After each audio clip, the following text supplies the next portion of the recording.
अध्यक्ष महोदय, आज सदन के बाहर राजस्थान के हजारों नौजवान इस बात की मांग को लेकर खड़े हैं कि रीट की परीक्षा में जो चीट हुई है उसकी सरकार सीबीआई से जांच करवाए।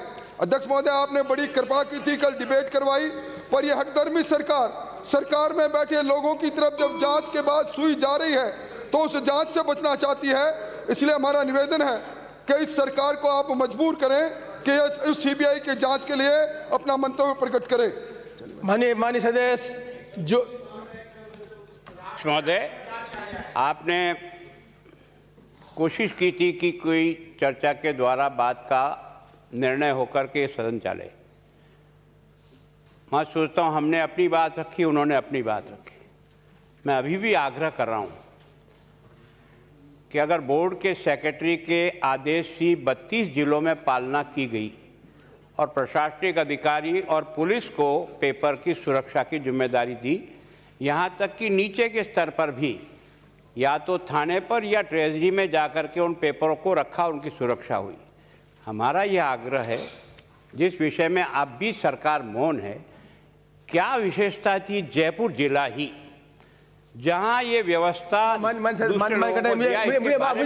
माफ करें एक मिनट में एक सेकंड में आप खुद इतने सीनियर पार्लियामेंटेरियन हैं, जिस सदन की चर्चा हो गई, आज मुख्यमंत्री जी का रिप्लाई है, आपके जो प्रश्न है उसे मुख्यमंत्री जी के रिप्लाई तक आशा करें, फिर आपको लगता है तो अपनी बात कह पाएंगे।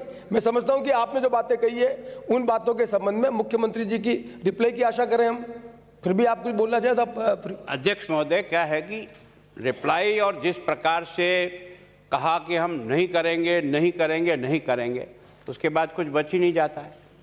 मैं सोचता हूँ हम जिस विषय को लेकर के पिछले 4-5 दिन से इस सदन की कई गरिमाओं को टूटा है, इसमें कोई दो राय नहीं, लेकिन हमारी मजबूरी है कि आखिर ये जो इतने लाखों बच्चों ने जो परीक्षा दी है, आप अगर सीट मंगा के देखोगे तो आश्चर्यचकित रह जाओगे। 1 लाख बच्चे ऐसे हैं इस परीक्षा देने वाले में जिनके अंक 135, 150 में से 135 से अधिक हैं।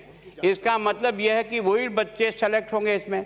तो वो जो गरीब का बच्चा जो किसी कारण से ट्यूशन पे नहीं जा पाया या नहीं, उसका जीवन में तो एक अंधेरा छा गया ना।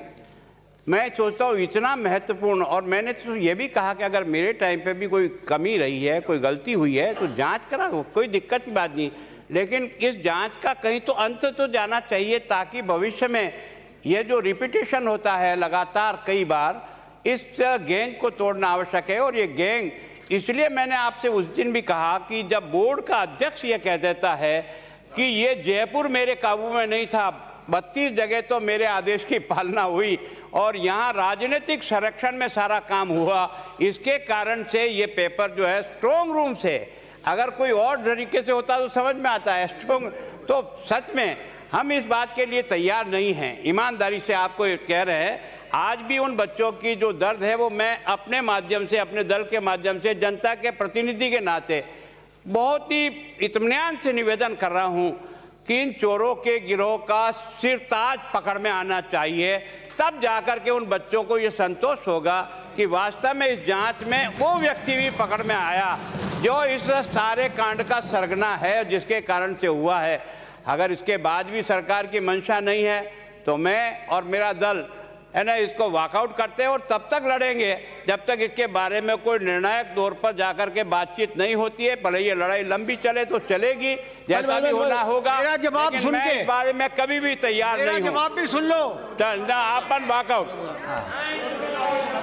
मेरा जवाब भी सुन जाओ, भागो मत, भागो मत, भाग रहे हो, भाग रहे हो, भाग गए, भाग गए।